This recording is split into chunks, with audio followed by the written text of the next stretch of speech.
at the White House right now. The purge is on. Did you know that Death Eater Bill Gates had secret people or plants hidden in the government pushing his vaccine agenda, from literally everything from like mosquitoes, manipulation of mosquitoes, to getting rid of meat so you'll eat his fake meat product, to mass vaccination programs on children? Well, that appears to be coming to an end. At least maybe it's coming to an end. So a stunning political purge that sent shockwaves through Washington this morning. Robert F. Kennedy Jr. has been firing dozens of Bill Gates connected operatives from key federal health agencies, including the CDC, HHS, NIH. And according to multiple reports, this is nothing short of like a scorched earth policy coming from insiders at HHS, basically to dismantle what Robert Kennedy believes is a corrupt biomedical regime that has operated unchecked for years inside of the federal government, all under the influence of billionaire and Epstein buddy Bill Gates. So among the first to fall is this lady, CDC Director Susan Monarez, who was reportedly fired after being identified as a collaborator in what a lot of people are saying was a long-standing vaccine cabal inside the government.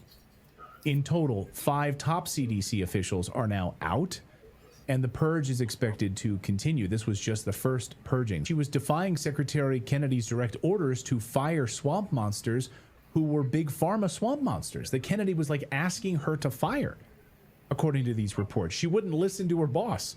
I mean, that's like insubordination. So Trump fired her, by all accounts, but not so fast, because then she hired a powerful law firm in Washington, D.C., and her lawyer says that she's not been fired. This is crazy. Lowell and I represent Director Susan Monarez. Contrary to government statements, Dr. Monarez has neither resigned nor yet been fired. We have issued the following statement. First, it was independent advisory committees and career experts. Then it was the dismissal of seasoned scientists. Now, Secretary Kennedy and his HHS have set their sights on weaponizing public health for political gain and putting millions of American lives at risk. Right, okay. What about the millions of people that lost their lives as a result of the big pharma boondoggle? While Gates operatives, though, are being escorted out of the building, though, Bill Gates himself was being, escorted into the White House last night for dinner with President Trump. You can't make this up. No press, no visitor logs, no photos were allowed.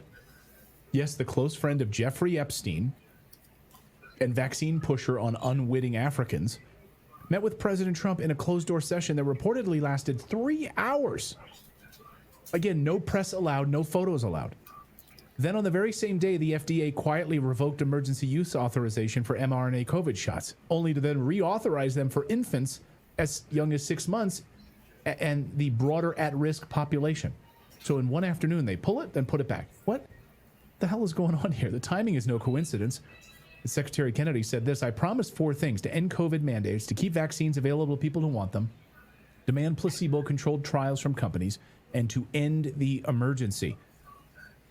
Okay, but these things are contradictory, and I wrote this out in the newsletter if you'd like to refer to it, because he's saying I'm ending emergency use for the broader population, but the FDA issued an approval for people who are 65 or over with a pre-existing condition. Now, Pfizer wrote this in their press release about it. They're saying that the COVID vaccine from Pfizer was approved based on the, listen to it, this is how they do a slide of words, based on the, quote, cumulative body of evidence supporting the safety and efficacy of the Pfizer COVID vaccine, including clinical trial data supporting the approval for children 5 through 11 years of age. Now, see what they did there?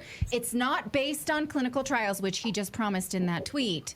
It's based on the idea of a clinical trial, not a direct clinical trial. So in the same tweet, he's saying, I'm revoking this for the general population.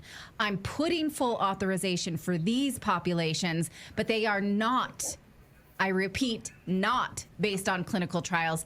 They're based on the cumulative body of evidence. So they're just like pulling pages out of a book and sticking it together and saying, this is good. This is what we can use. That's not what we were promised, and you know it.